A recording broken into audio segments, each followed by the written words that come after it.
Plaintiff Laura Brown says her daughter dated the defendant and they have a child together. But they ultimately broke up because the defendant is financially irresponsible. Laura's suing her daughter's ex for the balance due on a car. Defendant Jacob Bretzloff says after he had a child with Laura's daughter, she became extremely controlling. And she ended up taking all of the money they'd saved to buy a home. So that's why he didn't pay Laura. Start with you. Well, Your Honor, it all started in 2012 when my daughter met Jake young, right out of high school. They started dating and they moved in together, and my daughter did end up getting pregnant. They were very responsible. They wanted to make a go of it, start a family. At that time, everything seemed to be going well. My granddaughter was born. I co-signed for their first apartment together. Jacob had a pretty good job. He was working hard. My daughter was in college and working also. And my family and myself cared about Jake a lot. We had no problem with Jake whatsoever. Fast forward to 2018, they ended up breaking up. And some of what I know is Jake wasn't real responsible with his finances. An example would be he had bought a couple Xboxes, a large screen TV. I know my daughter was upset he was playing video games a lot and stuff, but another example is my granddaughter is now 7, and she has an Apple Watch, an iPhone. She's going on her second iPad, all which her dad has bought her.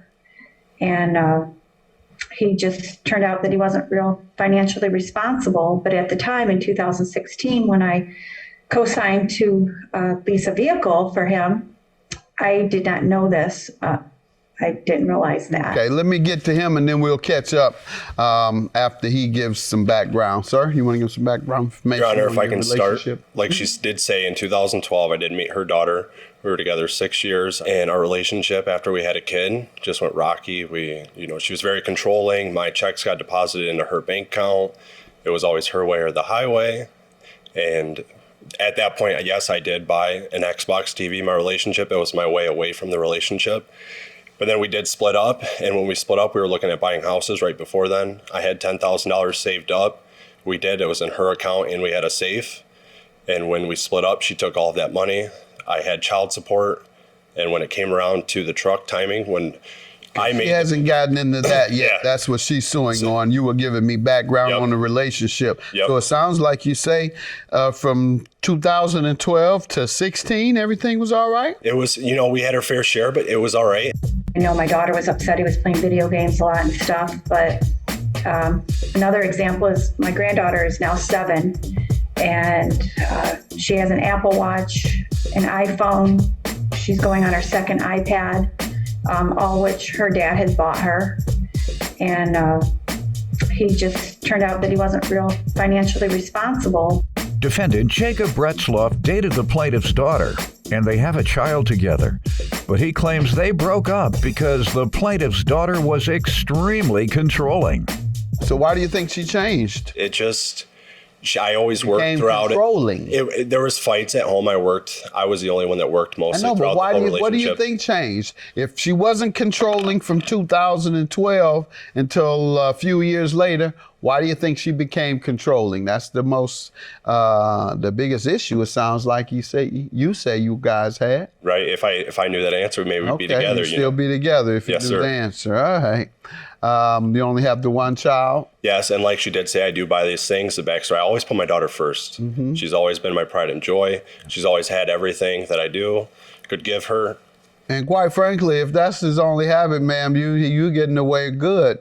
If his only habit was buying video games and playing video, most husbands have much worse habits than that. Your Honor, I've never been the type to go to the bar, go out, strip clubs, leaving my daughter, and gambling, never been any of that. Nope. Drinking excessively, no, sir. None of that. Nothing.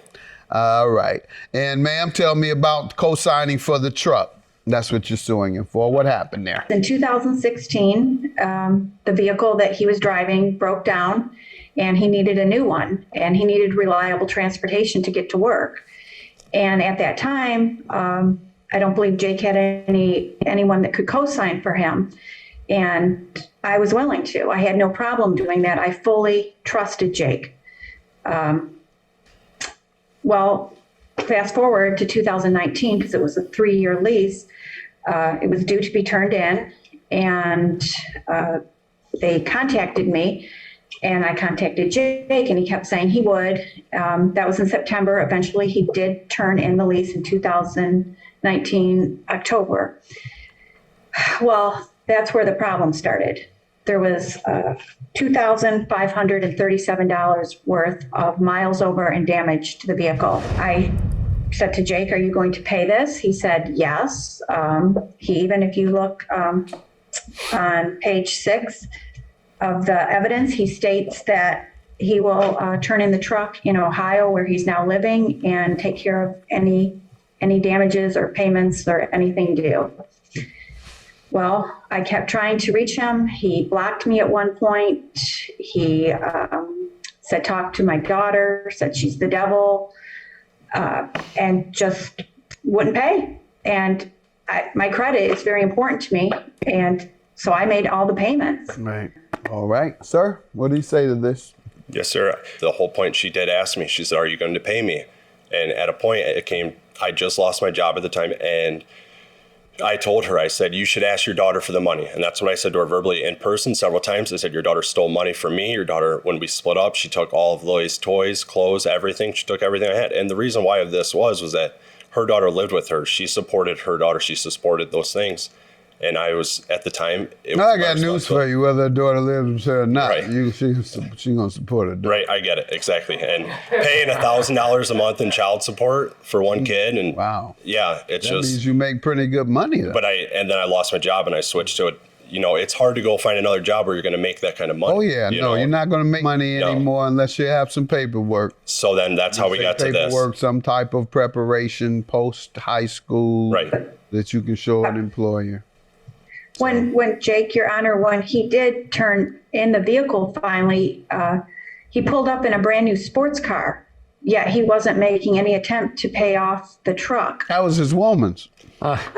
Your Honor, if I can explain this. Woman's car. I got a brand new Chevy Camaro, not a brand new, 2013, with no money down, $250 a month payments. So that is why. Me being a 25-year-old single man, yes, I had a daughter, it was safe for her, and that's what I got. Now that car's paid off because I got in an accident. Yes, ma'am. If you look on page 15, you can see that I tried desperately texting Jake, repeatedly asking him if he would make any payments. And I even offered, I said, if you're hurting for money, or if you can't, make the monthly payments, you can make something to me low, like $100 a month or something for 3 years or anything, I was trying to get him to just pay something. I don't care how long it took. I was really trying to work with Jake. Yeah. Well, the problem I'm hearing is that you were in the same category as the daughter. That's all. And the daughter he looked at as someone who has caused him a crunch in his lifestyle, for lack of a better term. I'm paying this, and it took everything, and now mama ain't giving her nothing. That's what's going on, man. Yeah. Other than that, he seems like a nice guy, and I would have hoped that they could have worked it out. Is she dating someone now? And is he as nice as her? That ain't none of my business. That's a rhetorical. Yes, she's actually engaged and getting married, and Jake has moved on also. All right. I have a baby coming on Monday. He ain't as nice as Jake. What'd you say, Jake? I said I have a baby coming here Monday. All right. Well, congratulations to both. Convey that to your daughter, and congratulations to you. And hopefully you all have found folks that are just as compatible as you all were up until you believe she turned controlling. And so I'm going to grant her judgment. However, sir, you have no legal defense to not paying, and you have stated that you would pay her on this document. And so I'm going to keep you to your word. Judgment for the plaintiff. You all have a good day. Thank you. Thank you. I'm glad this is resolved, and I'm glad it's over. I agree. I'm glad it's behind us. We can move forward, put Lily first, and that's all that matters.